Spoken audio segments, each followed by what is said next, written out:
This is the season of amplification. This is a special season for those who grew in their reverence for God while going through the turmoil of the COVID pandemic. You are now in position for a level change.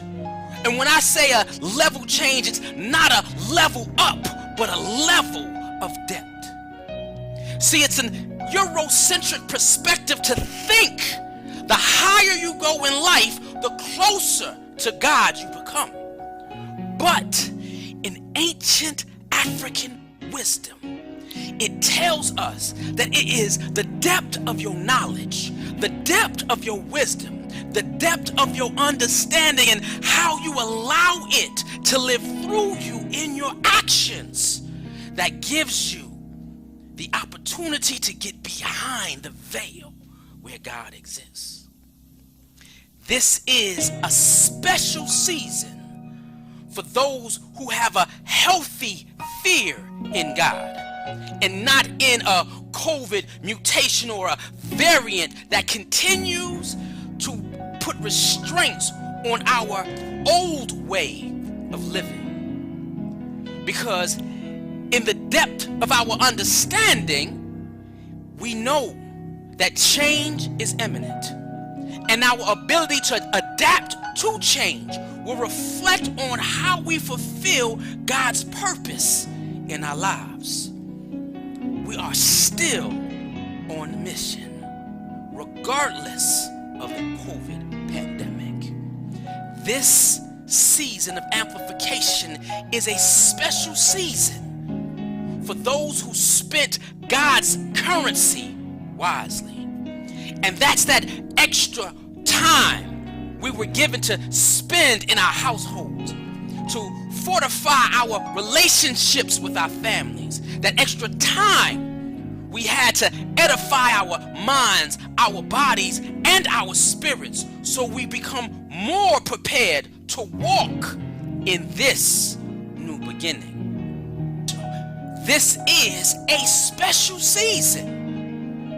See, the number 22 is considered a master number because it duplicates and amplifies divine energy.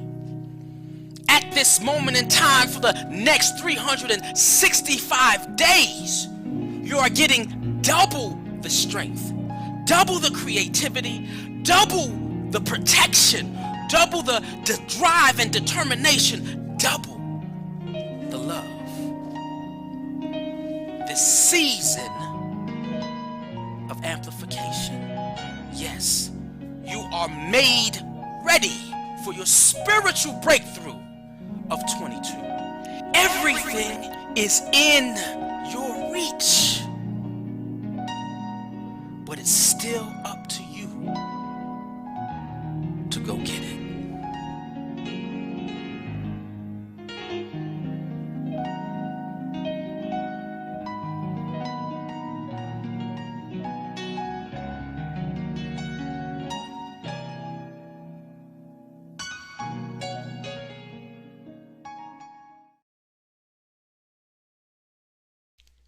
Hey, good evening, good evening, good evening. I had to turn the sound off in my ear. First of all, Happy New Year, everybody. Happy New Year, Happy New Year, Happy New Year. Straight up, Happy New Year. Again, this season, I had to give y'all the video that we put together for Sunday, just to start off the feeling and the vibe. I might do that through every show, because I want people to understand that the moment that we're in and the time that we're in, this is that time where we have that energy that is accessible to us. All right, 22. When you look up the number 22, it is when you get divine energy amplified, and it's not divine energy. And this is the thing. So some people may have it or problem accessing that power. It's not a divine energy that's given to you for the sake of you doing what you want to do. That's not what this is. This is those individuals who clearly understand what their cause and their purpose is, and that the universe is giving you, God is giving you, your ancestors giving you, your angels and spirits are giving you a double portion of that divine energy, that wisdom and the ingenuity, that creativity, that strength, that endurance, that giving you that extra to get to the point where you can manifest the things that you were called to do. And so we want to always acknowledge that. For me, literally, for me, it is the rise of the African. It is this social media Pan-African movement that we are on with World of Akiba Land, where we are we're going after our Garvey numbers. Meaning, and then funny, but we was at the end of service yesterday. I usually log into the adult service to see what the adults are doing, right? And they was discussing the fact that how did Garvey able to travel and interact and bring about 6 to 9 million people together in multiple continents, and didn't have social media, didn't have a cell phone. All they had was a newspaper. I think they still was using Morse code. Well, they still use it now in the army. It's just a rare form of communication. Um, and so what was it? It was the fact that they took in that time, 1920s, they took in that time every tool that they had to communicate. They took it to heart and they took it seriously, and they poured themselves into the desire to connect to black people, to see black people rise in their time, the desire to make that happen. So they used all the elements around them. Look at Ida B. Wells and how she used the newspaper. You gotta realize that the tools that we have to bring about the liberation of our people and the rise of our consciousness and a state of being is definitely a resource and an asset that we cannot take for granted. And so that's why even in the video, it talked about what have you used your COVID time for? Because some of us, which, and I'm not going to say me, and I tell you, I couldn't say it during the video, but I was absolutely jealous because I have not, I've been blessed and jealous at the same time. Let's say that. I'm always going to take every move as a blessing. Why? Because it's God working in my life, whether it's through tragedy or not. It's He's working with me because I know what I'm called to do. Rise of the African. It's about nothing more sacred than the liberation of black people. And so, but for me, I didn't have the extra time. I didn't have the time that other people did, where you woke up every day and you was in the house and you had to first figure out food, clothes, and shelter. You had to first figure out your necessities. You had to first figure out those things that in life that you need to, those basic needs in life. We talked about that last week during the African Speaks, your basic needs. And then we added that with the self-determination. So I didn't have that because I worked. And not only did I work, they mandated to double my shift.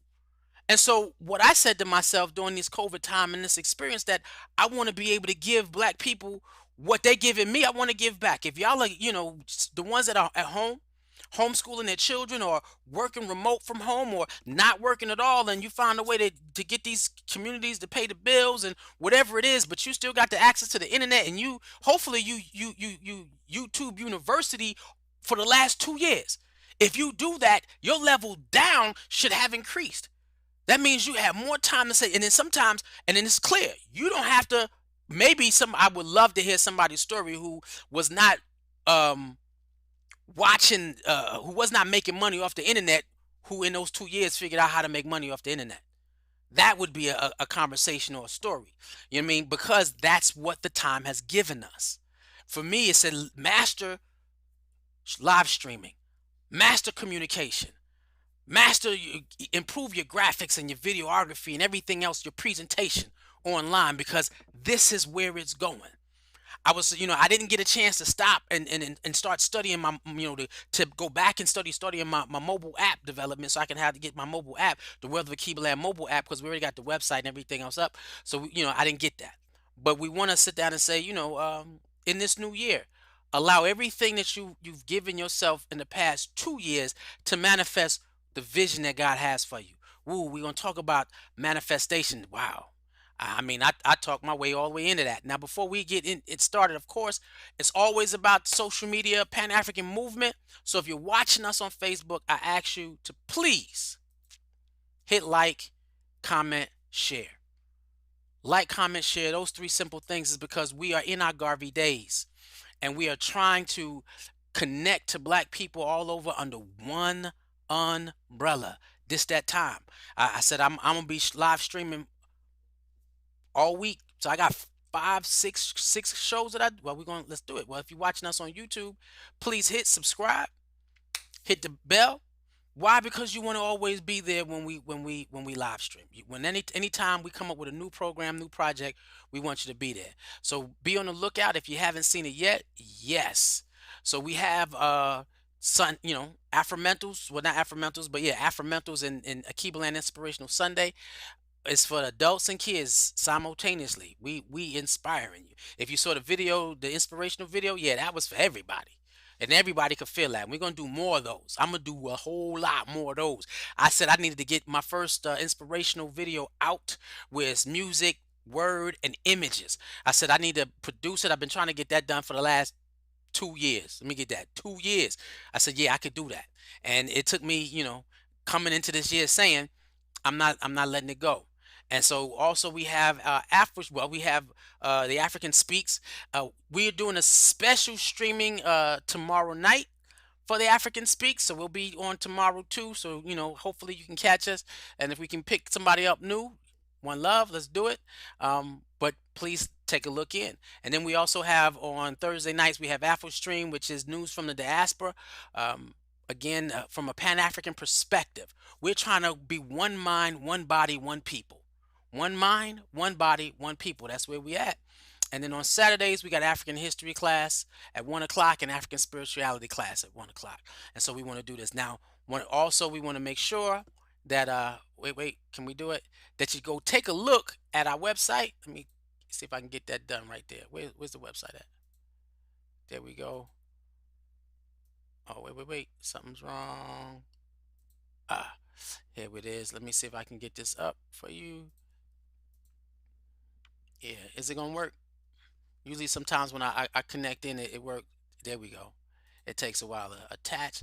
So if you get a chance, go to the website, take a look at our programming, where we at. I gotta update it. I'm about to update it. We got a lot of things coming. And so I have to now keep up with my own self. I move so fast. I gotta be able to do it. Now tonight, our topic, woo, we're gonna sit down and we're gonna talk about Afrofuturism. Yes, programming toward the rise of the African. So we're going to always everything that we talk about up until Pentecost season. We got some big things coming this year, and so I was talking to my man Kalonji, right? And y'all know my good brother. I was talking to my man Kalonji. He was coming out. He was like, "Look," he said, "I got a day off, brother, man." I was like, "Really?" He was like, "Yo, let's plug me in. Let's get back on it. Let's get to it." So we started politicking, right? And so as we start talking, he's like, "What's gonna be the topic? Let me know what I gotta study. Let me know what I gotta read." I love that energy, that drive he has, right? However, and we know that the brother's powerful because every time he gets ready to step out, something happens to him where the universe is something is holding him back. And I told him, I said, you gotta fight. You gotta know how to fight through that. He called me tonight coming from the hospital, and this is real, y'all. And this is a new syndrome. This is new. When you recover from COVID, there's something called COVID, post-COVID syndrome. And something was happening in his body, something was going wrong. He went to the doctor and he was like, "Yo, sir, you're suffering from post-COVID syndrome. This is real out here. This is real." We have individuals, I got personal friends. Now I'm holistic, so everything holistic is in my body. I'm preventive. So for me, yeah, this is my temple. There's nothing going in my temple and what God put in it. And that's where I'm at with that. Right? That's just where I'm at. 2 years. I have a daughter with a zero immune system. Zero. 2 years. We got a healthy household. And that's and I'm sharing that with you because if you looked at the video, we don't live in fear. In God, there is no fear. However, there's cautiousness. Now, some of us took the vaccine, and that's okay. Fine. I'm not saying that I'm against anybody taking it. No. I just want to I want to give my body an opportunity to, do what it do in reference to the sight of God. Right? And so God has been working with the family as a blessing. So there is no fear. So, it is what it is. But he came home with post-COVID syndrome, and he need to get to bed. He doesn't have COVID. He has the symptoms after COVID hits, which is it drains the body tremendously. He said, I've been working double hours and I had to take a break. Like, really? Yeah. He said, so I'm coming home. I got the herbs he gave me, which is all natural. The doctor gave him natural herbs, right? And so he said, I'm gonna sit down, I'm gonna take this, and I'm gonna relax, I'm gonna rest. However, in that process, now y'all know that, this was the situation last time. And I said to myself, we still got to grow. We still, the nation still needs to be built. The black community still needs to grow. And so that's when I sat down and I put the concept together where, the African speaks, always got to speak. So in the space of Afrofuturism, we still gonna do this tomorrow, right?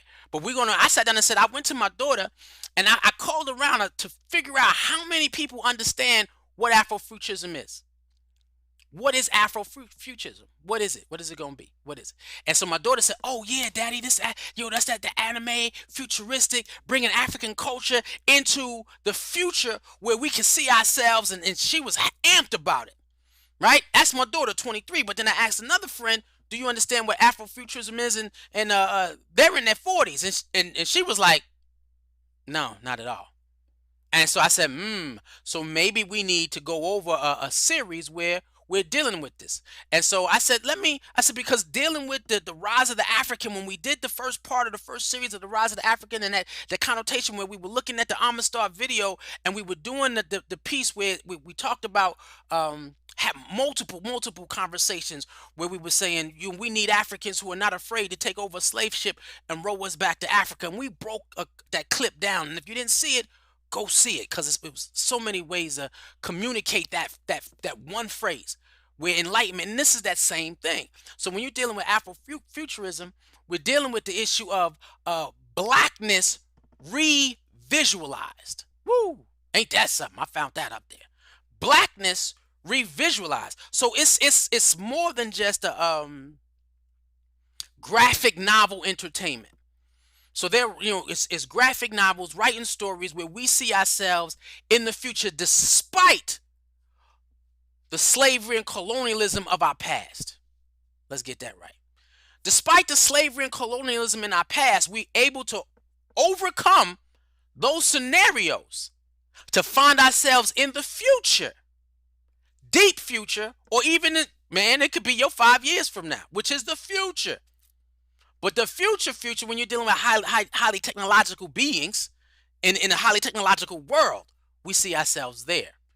And so that's what this is about. Now, one of the concepts, I said, it's so much more than that. It's so much more. For me, I sat down and said, this is an artistic form of manifestation. So when we go into it, because we're going to be talking about programming towards Pan-Africanism, how can you use Afrofuturism? How can you use that in a program? And that's going to be the concept and the conversation tomorrow. So I want y'all to because we're going to talk about the programmatic processes that we can take this particular genre and bring it into a reality experience where we are building toward the rise of the African. Right, but it's so much more than a graphic novel entertainment. It's so much more than a read. It's so much more than everything. It is definitely a sign. Let me get it, because we said it, of manifestation. Manifestation created in an entertainment form. Now we already know in terms of the black mind and how we exist within that black mind, that we have been colonialized, we have been conditioned. We what they say, hoodwinked, bamboozled. I was watching Harlem, the Godfather of Harlem. I binged on the first 2 seasons. Yeah, looking at Malcolm X and his relationship in the community and what he had to fight, and what we're still fighting. And it's always been said that that our mindset has been really, we've been done a job on in terms of our level of conditioning when we function in the world as though that we don't know that we are still second-class citizens, living as we are a consumer race, living out a different form of mental slavery. And so this form of manifestation, which is Afrofuturism, is a tool Wait, let me get it. Toward enlightenment. You're like, what? Yes, Afrofuturism, more than just a graphic novel entertainment that displays black life, black culture, black history in the future, is a tool for enlightenment. And you're like, brother, put that together. Let's unpackage that. That okay, imagination is a form of enlightenment. It's a part of it. It's a part of it. You cannot have, when you're dealing with the issue of imagination triggers thoughts and processes and growth in literature, philosophy, psychology, religion, science. It's your imagination that gets you there. It's you believing that there's something greater than your existence. And so you begin to think that and say, okay, so what can I do to get there? What can I do to move in that space? How can I see black people in the future doing so much better than we are right now? That's when you get to a higher sense of consciousness and God begins to feed you what? What is your divine power, your imagination, that God consciousness, your co-creator spirit, where you can see who we are as black people. Oh man, I meant to pull some of those. Let me see if I pull some of those images in. Did I pull some of those? Because it's tons of these images that we have. Did I pull them in? Did I pull them in? Did I pull them in? I only put one in. All right, so we're gonna pull some in as we go, right? But you want to understand that this particular is, they say that in terms of an idea or a concept that comes to solve a problem, that's divine inspiration. And where does that divine inspiration come from? Your imagination. So sometimes the things that you imagine aren't absolutely crazy, especially if they seek to solve a problem.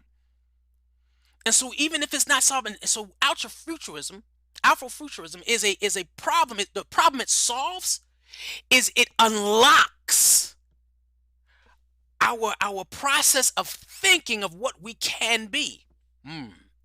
Why? Because we know what he said. Oh man, I didn't even know I did that. We know we are dealing with, let me set this up real quick. They said what? None but ourselves can free our minds. None but ourselves can free our minds. So when we started visualizing, there we go.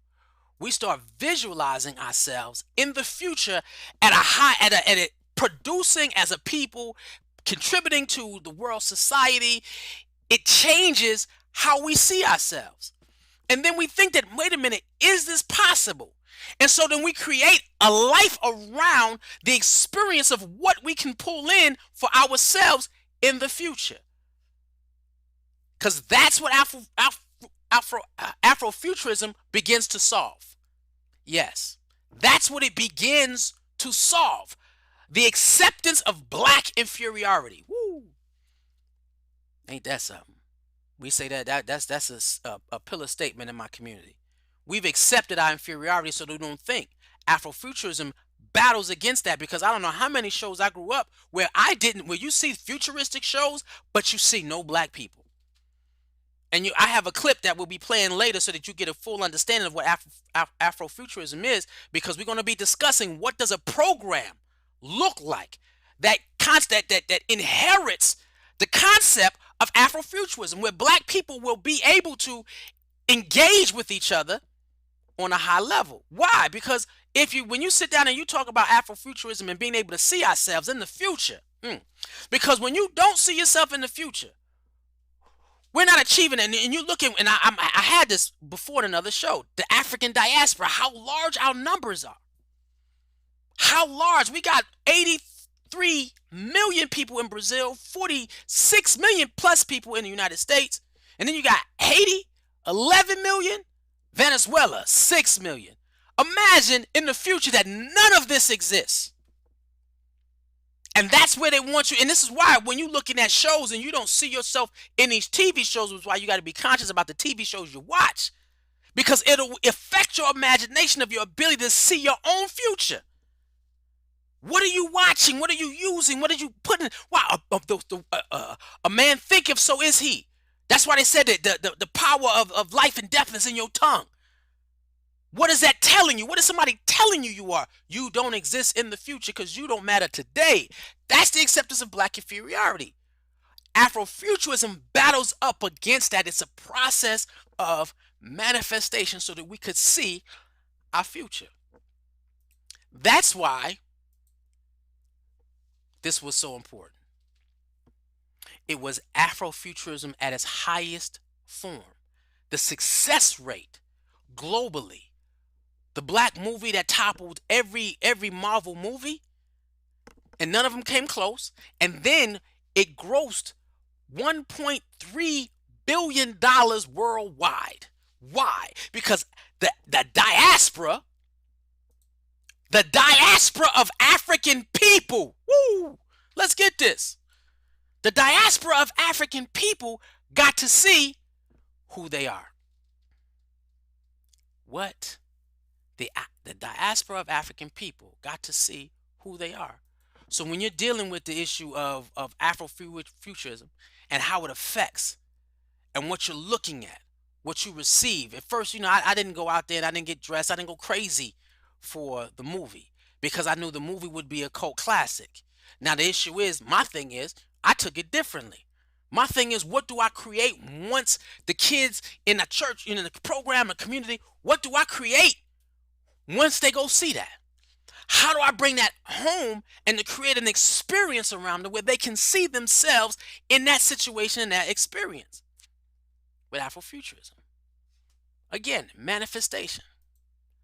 Deciding what you want to manifest. I want to see myself in a better light today and tomorrow. Becoming energetic to match your imagination. I want to, that's that spark where something, and I had a sister say it. She said, brother, we don't know what's on you. Neonu, one love, I appreciate you, Neonu. And she said, we're watching you and we can't say, wow. All we can say is sit back, and she says, there's something on that brother because that brother's gone. The brother's building, the brother's creating, the brother's growing, he's developing. Beautiful. And so they sit back and they watch. Why? Because I was able to see what I wanted to manifest in black youth. I know a world that I wanted to create that they could touch. This is the co-creative part of who we are. This is the co-creative part of what we can do. And so as I came into this year, this is what I was feeling. I kept feeling my enthusiasm growing even in my weariness. Even when I'm tired. People always ride me, you don't sleep. I can't. Why? Because I'm driven. And then you receive your manifestation. You watch it become, it manifest and develop. I'm going to begin to announce some things at the end of in the next 2 weeks. Kalonji knows about it. Yeah. A couple of people in the community know about it, but the whole community as a whole doesn't know about it, but I will. Why? Because I manifested something in my spirit and it was drawn to me. It was nothing I sought out. And that's the power of Afrofuturism. Utilizing our imagination to see ourselves in the future, despite our situation and circumstance. Because if you could do that, then you become Afrofuturistic in your own life, in your own destiny, with your own call. Where do you see yourself tomorrow? And that's real, and that's in your thinking, your feeling. Where do you see yourself? What do you conceive? What do you imagine? And that's what it does for you. How do you see black youth? I know for me, wait. In the program, I sat down and said, I know what I see for black youth. I know what I see for black kids all over across the globe. And this, you talking about me sitting, when I joined my church community, one love to my Fundio Labayo, I walked into the nursery and said, I'm going to retire this woman. She trained me in everything I know when it comes to raising black youth. And so the lessons I learned, I said, I know where I want to take this. I know where this could go. And I think I will be one of the individuals the community will be able to rely on when taking this to the next level. And I ain't moved. And I spoke to her last week and I told her all the ideas, and all she could do was smile. And she said, let God use you. Right. Afrofuturistic in me manifesting what I can see for black youth all over. And you see this, my seasoned days are, I'm seasoned. So it's not for me, but it's me making sure that I can manifest this for next generation. Because they truly have the opportunity to live the life that we can only imagine. But we can only do that if we supply it to them. And so and I did bring one in. Hold on, I did bring one in. And so when we look at them, what do you see when you see black people in the future or black youth in the future? You see them well-dressed, deeply educated, spiritually enlightened. Look at it, the glow. That cosmic energy. They are truly divine co-creators. That's what I see. So we have to create programs. This is what World of Akibaland is. Creating a program that uses the concepts of Afrofuturism. Tongue twister, might need to grab me some water. To make that happen. And to get them to see themselves in that same light. Now, if y'all were watching Afro Stream last week, we did a concept on Andela. Afrofuturism. When Andela being a program out of Nigeria where they're seeking out to educate 100,000 youth in computer coding and software development. Being able to have a workforce of 100,000 youth out of Nigeria. Not talking about the rest of the continent because they're moving around across the continent. But out of Nigeria to supply to the African countries who need programmers. What? To build future cities. To upgrade into not come and it's the thing when you look at the development in Africa and these cities that they're developing and building, they're not trying to come up to par with modern society. They're trying to surpass modern society. You look at some of these architectures and these build outs, what Ghana's doing. You look at what Rwanda's doing. They are dealing with the issue of Afrofuturism. This is what, and so they're creating institutional power, which is what we're going to be talking about tomorrow, right? That's the concept of how do you program toward the rise of the African so that we can meet the concepts of our imagination or come close to it. Wow. Now, as we go, what I'm going to do is, wait. Oh, I see you. Go ahead. Queen, thank you, Queen. Melanie, one love. I'm gonna set it up. I tried to set it up this week so I could see people's posting as I was going, and we're gonna work that out. So we're gonna definitely work that out next week. I tested it this week, and we're gonna test it next week, and we're gonna get it in line. We're gonna test it before tomorrow. So when Kalonji comes on, we'll get to see it. So now on this particular clip that's being shown, this particular clip that I'll be showing is a rundown of what Afrofuturism is in the graphic novel and cinematic and fashion industry. But again, I want you to take that thought of what you're about to hear versus what I'm saying in terms of Afrofuturism is a tool to be used toward enlightenment, sparking our imagination of who we are as a black people, as an African people, world round. So that when the future comes, we're there. When the future comes, we're in it. And we're not downtrodden. We're not second class. We are highly, highly technological, deeply enlightened, intelligent, focused community of people. That's the mission of the World of Akibaland. To make sure that there is a future for us tomorrow. Next 10 minutes, it's about a 10-minute long spot. Let's drop it. In 2018, something happened that shattered every truism Hollywood has held dear for the past ever. Black Panther, a story set in Africa with a mostly black cast, became the highest-grossing domestic film of the year, beating even Avengers: Infinity War. Take that, Thanos. And while many people may have heard the term Afrofuturism before Black Panther took the world by storm, suddenly it solidified Afrofuturism's entry into the mainstream. But while Black Panther is a milestone for Afrofuturism, it certainly isn't the sum total of the genre. Later the same year, Tomi Adeyemi's Children of Blood and Bone topped the New York Times bestseller list. And Janelle Monáe, who's been dabbling in the genre both musically and aesthetically for over a decade, released their third album, Dirty Computer. I got the t-shirt, it's an amazing album, please listen to it. But Afrofuturism doesn't just mean science fiction plus Africa. It's a bit more nuanced than that. Afrofuturism addresses the cultural issues and concerns of the African diaspora through technoculture and science fiction, which is what Black Panther does. But you can't just wrap a lightsaber in kente cloth and call it Afrofuturism. Unless you're John Boyega, he can do it. Afrofuturism, like rap, reggae, jazz, blues, and all the music that has come out of the Black experience, is about creating art out of pain, strength, loss, and successes. It is fundamentally rooted in being denied a full history and looking to the future to correct that.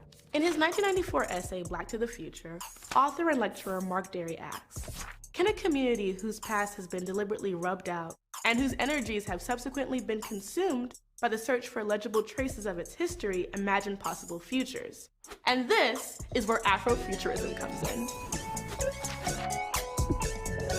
At the root of Afrofuturism is Black speculative fiction, which uses science fiction as a way of telling stories about Black resistance, history, and hope. According to sociologist Alondra Nelson, who convened an early online forum on Afrofuturism, quote, Afrofuturism has emerged as a term of convenience to describe analysis, criticism, and cultural production that addresses the intersection between race and technology. Part of the resilience of Black culture and Black life is about imagining the impossible, imagining a better place, a different world. Afrofuturism draws upon the feeling of alienation inherited from the slavery of American Blacks, which it sublimates. In this conception, certain elements of Afro-American culture, such as the transcendence of spirituals, are reimagined and transposed into a new cosmic and legendary perspective, where the alienated becomes extraterrestrial. In an essay written by N.K. Jemisin from 2013 titled How Long Till Black Future Month, which later became the title of her 2018 short story collection, she discusses watching the old Hanna-Barbera cartoon, The Jetsons, and being struck at how homogeneous the series' depiction of an idyllic future is with no people of color in it.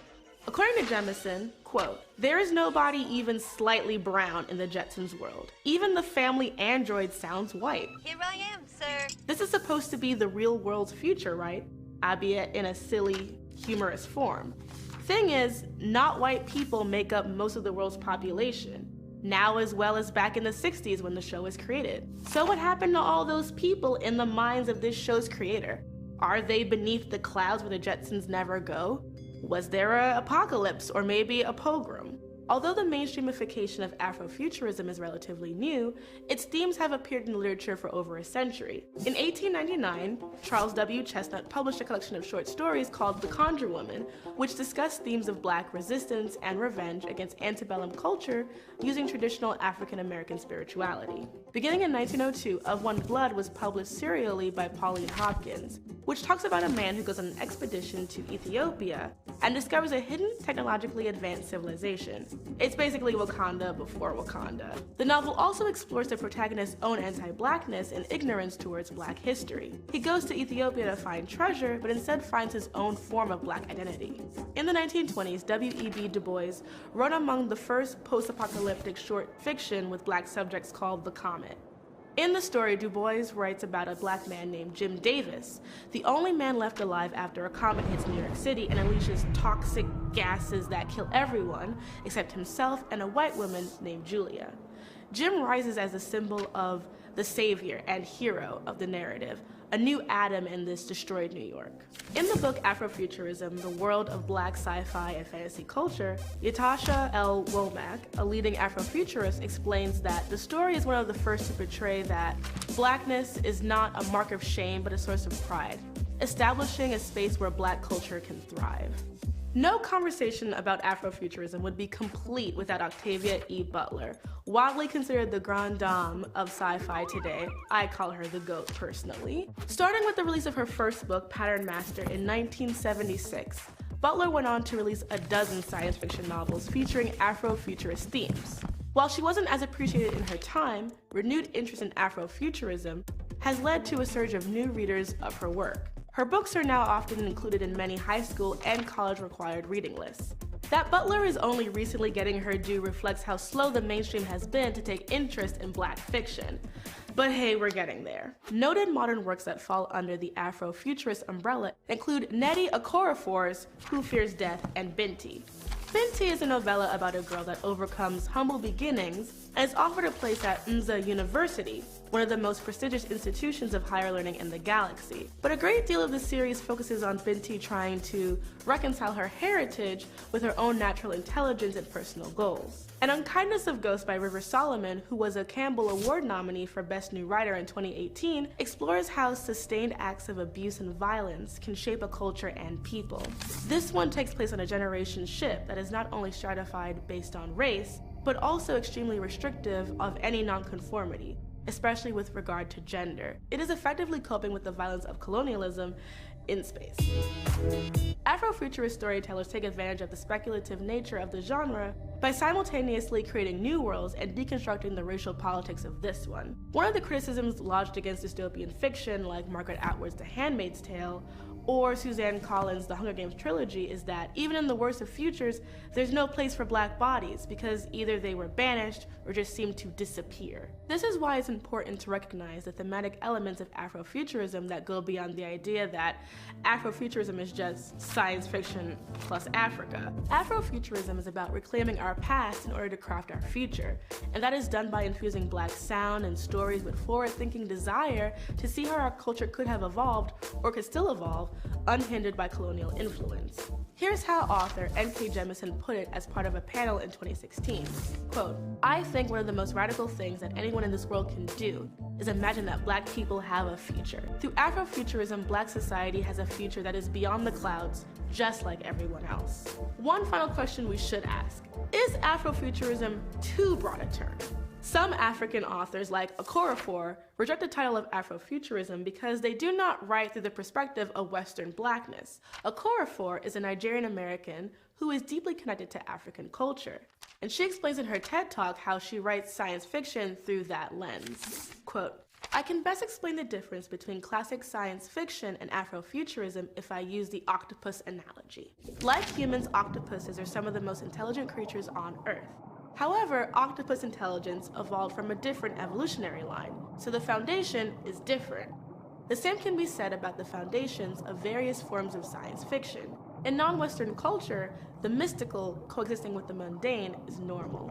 Okorafor also points to the history of Afrofuturism being associated with music, especially in the United States, with African artists as an afterthought. "In short, I understand the necessity of it. I understand the use of it, but I do not consider myself an Afrofuturist."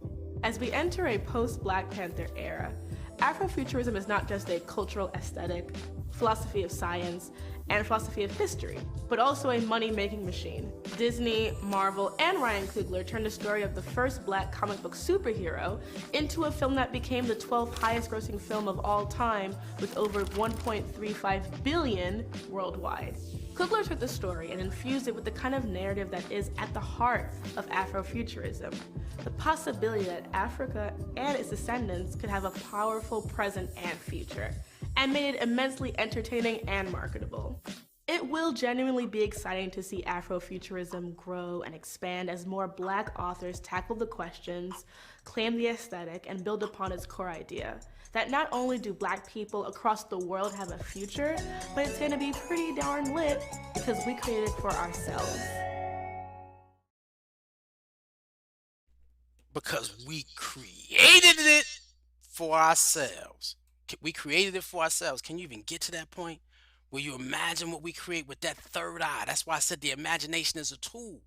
The imagination is a tool to enlightenment. You open that imagination up, What can't we do through Afrofuturism, being able to see ourselves in the future? That's why when you look at certain images, understand what the images is trying to trigger.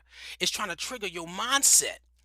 Your mindset to believe that black people will be in the future. We have a future. But we must take the time to see ourselves in it and how we function in it. That's it. That's the power. That's our co-creatorship, and that's what World of Akibaland is. And tomorrow we'll talk about if he's there tomorrow. If not, I'll do it next week. But we're gonna talk about how do you create a program?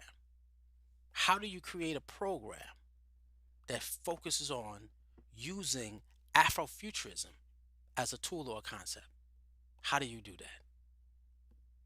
Technology is key. Hopefully that got you, it moved you, you was able to receive it. And if you did, I hopefully get to see you next week or tomorrow night. We're gonna still keep tomorrow open because yeah, if I can get Kalonji up here, it's gonna be some serious dialogue. Hopefully the brother, I want you to take a look at he'll look at this video. This will be his study material. And you know, when me and him online, is nothing but what did Karima say? We Joe Jack a lot. And I'm going to enjoy it. Up until then, let the African in you rise. One love. Oh, which one should I do? Should I do the video back? Let's do that. This is the season of amplification. This is a special season for those who grew in their reverence for God while going through the turmoil of the COVID pandemic. You are now in position for a level change. And when I say a level change, it's not a level up, but a level of depth. See, it's an Eurocentric perspective to think the higher you go in life, the closer to God you become.